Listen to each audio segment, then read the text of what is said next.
இது 1 இயர் முன்னாடி என்னோட கன்சிஸ்டன்சி. அண்ட் இப்போ நான் ரொம்பவே கன்சிஸ்டண்டா தான் இருக்கேன்.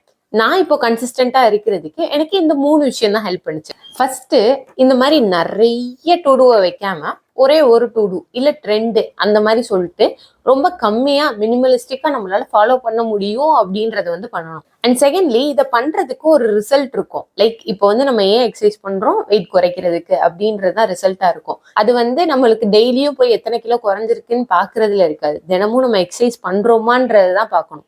ஸோ அதை நம்ம வந்து மெயின்டைன் பண்ணிட்டு என்ன நடந்தாலும் we have to do it அப்படின்றத வந்து நம்ம தெரிஞ்சு வச்சிருக்கணும். அண்ட் தேர்ட், நம்மளோட பிரெயின் நம்மளை ட்ரிக் பண்ணி இயர்லியாவே குவிட் பண்ண வைக்கும். ஏன்னா நம்ம பண்ண செயல்கள் அப்படி.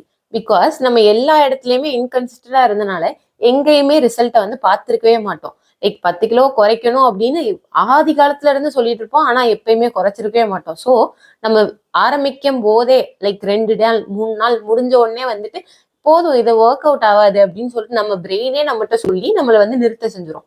ஸோ எல்லாமே ரிசல்ட் ஓரியன்டா இருக்கும். நம்ம எல்லாத்தையுமே எஃபோர்ட் ஓரியன்டா மாற்றணும். இதை ஞாபகம் வச்சுக்கோங்க. கன்சிஸ்டன்சிங்கிறது வந்து டிசிப்ளின்டா லைக் ஒரு ஸ்ட்ரிக்ட் டீச்சர் மாதிரி இல்லாம ஒரு ஃப்ரெண்டு மாதிரி, நீ பண்ணு, இது நடக்கும், பார்த்துக்கலாம் அப்படின்ற மாதிரி சொல்ற மாதிரி இருக்கணும்.